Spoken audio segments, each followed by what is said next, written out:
इस मूवी में देखेंगे कि सूर्य एक्सपांड होकर पृथ्वी को तबाह करने वाला है और इस संकट से बचने के लिए पूरी दुनिया एक होकर पृथ्वी को दूसरे सोलर सिस्टम में मूव करने का फैसला कर दिया है। लेकिन ऐसा करने से पृथ्वी पर तूफान, भूकंप, सुनामी आती है। लेकिन इस खतरे से निपटने के बाद जब पृथ्वी जुपिटर के पास आता है तब जो होता है वो देखने लायक है। इस मूवी का नाम है द वॉन्डरिंग अर्थ। मूवी की शुरुआत होती है 2061 से, जहाँ दिखाया जाता है कि सूर्य बहुत जल्दी एक्सपांड हो रहा है और आने वाले 300 सालों में वो पृथ्वी के ऑर्बिट में एंटर करेगा, जिसके कारण हमारी पृथ्वी तबाह हो सकती है। इस खतरे को देखते हुए दुनिया के बड़े बड़े देश आगे आते हैं और यूनाइटेड अर्थ गवर्नमेंट नाम की एक ऑर्गेनाइजेशन बनाते हैं। इसका काम था हमारी इस पृथ्वी को नजदीकी अल्फा सेंचुरिया नाम का जो दूसरा सोलर सिस्टम है उसमें मूव किया जाएगा। अभी पूरा सफर 25 साल का था। इतने दूर जाने के लिए पृथ्वी पे कई सारी लोकेशन पे थ्रस्टर बनाए जाते हैं, जिसे अर्थ इंजन भी कहते हैं। ये सारे थ्रस्टर, जिसे बूस्टर भी कहा जाता है, वो फ्यूजन पावर प्लांट पर चल रहे थे, जिसके कारण पृथ्वी को बूस्ट मिल रही थी और वो अपने पोजीशन से मूव होने लगती है।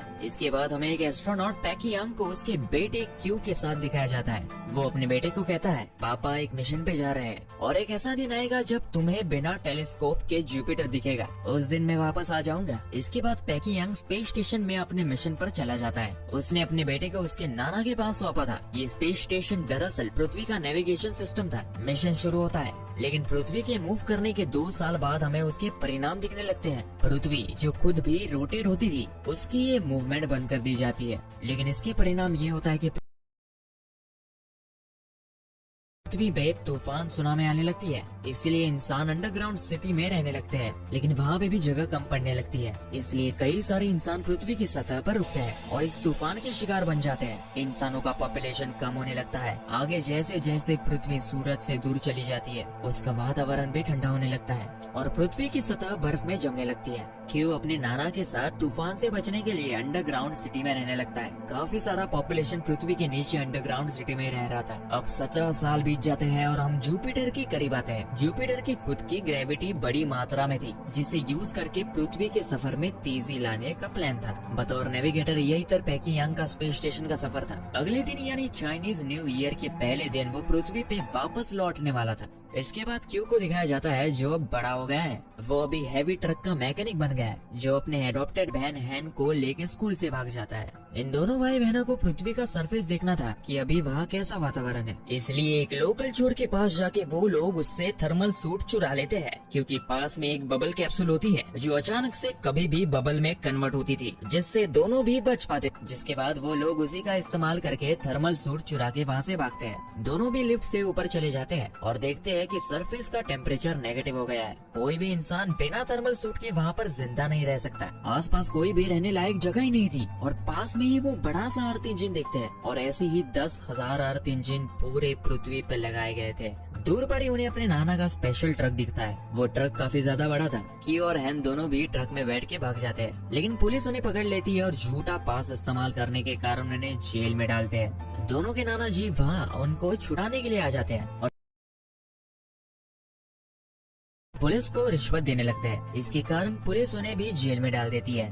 वही जेल के अंदर ये लोग टीम नाम के एक और लड़के से मिलते हैं। यहाँ स्पेस में पृथ्वी जुपिटर के करीब आती है। उसकी ग्रेविटी यूज करके तेजी से पृथ्वी का सफर तय करना था, जिससे पृथ्वी सोलर सिस्टम से बाहर निकल सकता था। लेकिन अचानक से जुपिटर की ग्रेविटी में स्पाइक आने के कारण वो इरेगुलर बन जाती है और पृथ्वी जुपिटर के करीब खींची चली जाती है, जिसके कारण पूरी पृथ्वी पे भूकंप और तूफान आने लगता है। धीरे धीरे सारे अर्थ इंजन बंद हो जाते हैं। क्यू, हैन, उनके नाना और टीम अपना ट्रक लेके जेल से भाग जाते हैं। लेकिन भूकंप के कारण कई सारे पहाड़ इनके ट्रक के ऊपर गिरने लगते हैं। लेकिन ये लोग जैसे तैसे करके उस खतरे से बाहर निकलते हैं। यहाँ पे स्पेस स्टेशन में जो इनका एआई कंप्यूटर था, वो सारे एस्ट्रोनॉट को चेतावनी देता है कि अभी सिस्टम लो एनर्जी पर जा रहा है, इसलिए सब लोग तुरंत ही अपने हाइपर स्लीपिंग सेल में चले जाए। यहाँ पर पैकी यांग को टेंशन आता है, इसलिए वो अपना घर वालों से कांटेक्ट करता है। वो उन्हें नजदीकी बंकर बताता है ताकि वो लोग वहाँ जाकर इस तूफान से सुरक्षित रहे। उसके बाद वो खुद भी हाइपर स्लीप पर जाने के लिए निकलता है। यहाँ पर वो लोग बंकर की तरफ जा ही रहे थे, लेकिन उतने में ही कुछ सोल्जर्स उन्हें रोक लेते हैं। ये सोल्जर्स लाइटर कोर नाम की एक बड़ी सी कार्गो ले जा रहे थे, जो अर्थ इंजन शुरू करने के लिए जरूरी थी, और वो ले जाने के लिए इन्हें ट्रक की जरूरत थी। कैप्टन उनके नाना जी को उनकी मदद करने के लिए कहता है। वो भी मदद करने के लिए तैयार हो जाते हैं। थोड़ी देर में ही ये लोग ट्रक लेके शंघाई शहर में पहुँचते हैं, लेकिन वहाँ की हालत तो और भी बुरी थी। बड़े बड़े बर्फ के पहाड़ जिनमें कई सारे फेमस बिल्डिंग दफन हो चुकी थी। ये नजारा देख के सब लोग डर जाते हैं और एक पतला रास्ता उन्हें दिखाई देता है और उस पतले रास्ते से ये लोग ट्रक लेके निकल पड़ते हैं। इसके बाद अचानक से बर्फ के इस पहाड़ पे एक प्लेन क्रैश हो जाता है और उसके कारण ये पूरा पहाड़ टूटने लगता है। ये पतला रास्ता काफी लंबा था और बड़े बड़े पत्थर इनके ट्रक पर गिरने लगते हैं। भागने का कोई भी रास्ता नहीं था, लेकिन तभी एक सोल्जर को एक बड़ी सी बिल्डिंग दिखती है तो वो लोग वहीं से ऊपर जाने का फैसला करते हैं। पहाड़ की चोटी पे जाने के लिए इनको 80 फ्लोर ऊपर चढ़ना था। कुछ सोल्जर्स ऊपर चढ़ जाते हैं और लिफ्ट के दरवाजे की मदद से बाकी सबको रेस्क्यू करने लगते हैं। क्यू, हैन और उनका कैप्टन ऊपर आ जाता है। इनके नाना जी, एक सोल्जर और लाइटर कोर अभी भी नीचे ही था। यहाँ पर बाकी के सोल्जर्स नाना जी, लाइटर कोर और उसके सोल्जर को ऊपर खींचने लगते हैं, लेकिन तभी वापस भूकंप के कारण बिल्डिंग बहुत जोरी से हिलने लगती है। तब तक वो लाइटर कोर तो ऊपर आ जाता है, लेकिन उसी चक्कर में नाना जी और वो सोल्जर नीचे अटक जाते हैं और लिफ्ट इन दोनों के ऊपर गिरने लगती है। लेकिन तभी वो सोल्जर अपनी जान की परवाह ना करते हुए सामने का जो लिफ्ट का दरवाजा रहता है उसे तोड़ता है और नाना जी को उस बीच वाले फ्लोर पर ही डाल देता है। लेकिन सोल्जर के ऊपर लिफ्ट गिर जाता है और वो मारा जाता है। नाना जी के हेलमेट भी लगभग टूट गया था और उन्हें पता था कि बचने का कोई भी रास्ता नहीं है, इसीलिए वो सीधा हेलमेट निकाल देते हैं और बर्फ में फ्रीज होके उसी वक्त मर जाते हैं। हैन और क्यू बहुत ही ज्यादा इमोशनल हो जाते हैं, लेकिन क्यू को उस कैप्टन के ऊपर बहुत गुस्सा आ रहा था क्योंकि उसने उसके नाना जी को बचाने में मदद नहीं की। जिसके बाद वो उस ग्रुप से अलग होता है। टीम भी उसके साथ ही निकल पड़ता है। सोल्जर भी लाइटर कोर को लेकर अपने राह पर चल पड़ता है। यहाँ स्पेस स्टेशन में पैकी यंग स्लीपिंग सेल में कुछ गड़बड़ी करके उड़ जाता है। फिर वो सिस्टम चेक करता है और उसे पता चलता है कि उनका स्पेस स्टेशन पृथ्वी को छोड़ किसी और ही रास्ते पर जा रहा है। वही एआई सिस्टम को पता लगता है कि एक एस्ट्रोनॉट नींद से उड़ गया है, तो उसके हरकत को रोकने के लिए वो उसके कलीग मैक्रो को उठाता है। मैक्रो पहले तो पैकियांग को समझाने की कोशिश करता है, फिर पैकियांग उसे बताता है कि स्पेस स्टेशन पृथ्वी को छोड़ के कहीं और चला जा रहा है, तो मैक्रो उसकी मदद करने लगता है। इन दोनों को कंट्रोल सेंटर जाना जरूरी था ताकि वो एआई सिस्टम को ओवरराइड कर सके, लेकिन स्पेस स्टेशन में कंट्रोल सेंटर ऊपर की तरफ था,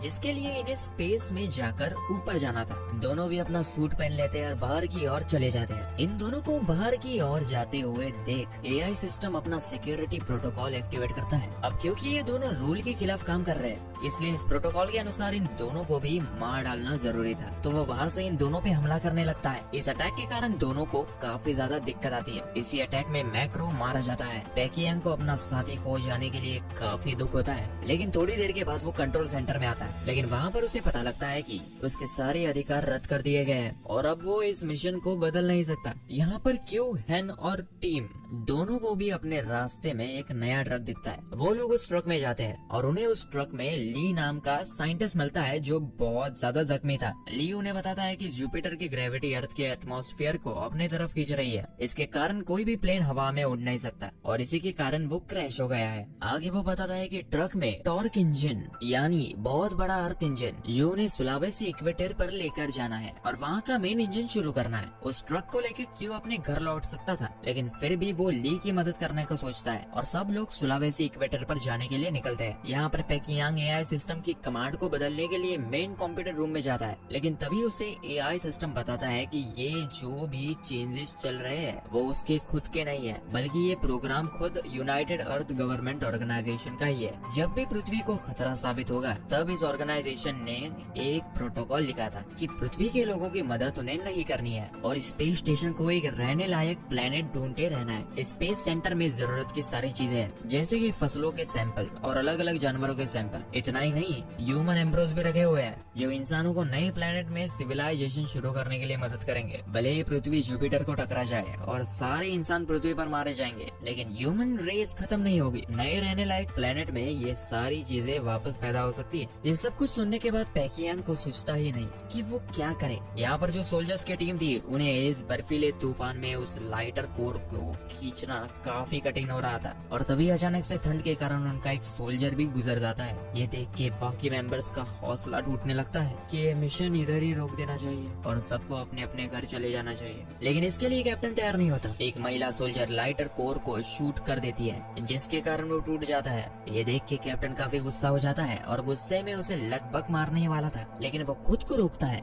लेकिन तभी वहाँ पर क्यू अपना ट्रक लेके आता है और उन्हें बताता है कि ट्रक में एक और टॉर्क इंजन है जो वो लोग सुलावेसी लेके जा रहे हैं। इस मिशन के लिए उन्हें सोल्जर्स की मदद लगेगी, इसीलिए सारे सोल्जर्स उसको ज्वाइन करते हैं और कुछ समय के बाद वे लोग सुलावेसी पहुंच जाते हैं। लेकिन वहां पहुंचने के बाद उन्हें रियलाइज होता है कि किसी और टीम ने इंजन को पहले से ही स्टार्ट कर दिया है, बल्कि पृथ्वी के बाकी सारे बूस्टर पहले से ही चालू हो गए हैं। लेकिन इसके बावजूद पृथ्वी अभी भी जुपिटर की ओर खींची चली जा रही है। पृथ्वी से जुपिटर को काफी क्लियरली देखा जा सकता था। स्पेस स्टेशन में एआई सिस्टम अनाउंसमेंट करता है कि अभी पृथ्वी के पास सिर्फ 7 दिन बचे हैं। आखिरी दिन पृथ्वी जुपिटर से टकरा जाएगी और सब कुछ नष्ट हो जाएगा। यही अनाउंसमेंट एआई सिस्टम पृथ्वी पर भी करता है। ये खबर सुनते ही पूरी दुनिया में मातम मच जाता है। यहाँ पर साइंटिस्ट ली भी जोर जोर से रोने लगता है कि हमारे पास सिर्फ कुछ ही दिन है, क्योंकि पृथ्वी की सारी हवा जुपिटर की ओर खींची जा रही है और हमारे पास एक दिन के बाद ऑक्सीजन भी नहीं बचेगा। यहाँ पर क्यू वो लगातार जुपिटर को ही देख जा रहा था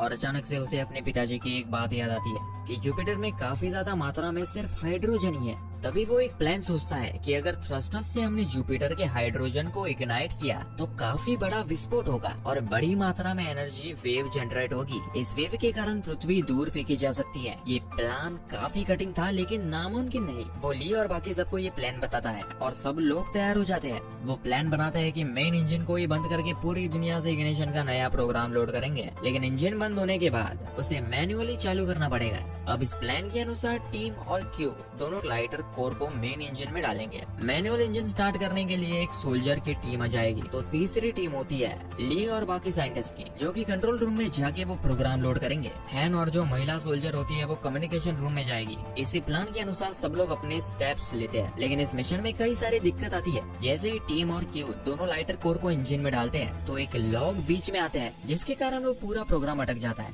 वही इग्निशन पिन काफी बड़ी थी, इसलिए सोल्जर की मैन पावर कम पड़ने लगती है और यहाँ पर ली का प्रोग्राम भी 99% पे आके हैंग हो जाता है। लेकिन तभी हैन पेकियांग को कांटेक्ट करती है। पेकियांग को वो उनका सारा प्लान बताती है ताकि कुछ मदद मिल सके। पेकियांग यूनाइटेड अर्थ गवर्नमेंट ऑर्गेनाइजेशन के अधिकारियों से परमिशन लेने के लिए उनको कांटेक्ट करता है। यहाँ पर वो लोग सिर्फ एक ही हेल्प करने को तैयार होते हैं कि जो बच्ची का मैसेज है वो उसे पूरी दुनिया में ब्रॉडकास्ट करेंगे। फिर उसके बाद हैन अपना मैसेज पूरी दुनिया में ब्रॉडकास्ट करती है और कहती है कि मैं और सोल्जर्स की टीम पृथ्वी को बचाने का आखिरी प्रयास कर रहे हैं और यहाँ पर हमें लोगों की जरूरत है। मुझे पता है कि आप में से कई लोगों ने अपना हौसला खो दिया है, लेकिन हम सब एक होके इस पृथ्वी को बचाने का आखिरी प्रयास करेंगे तो शायद हम बच सके।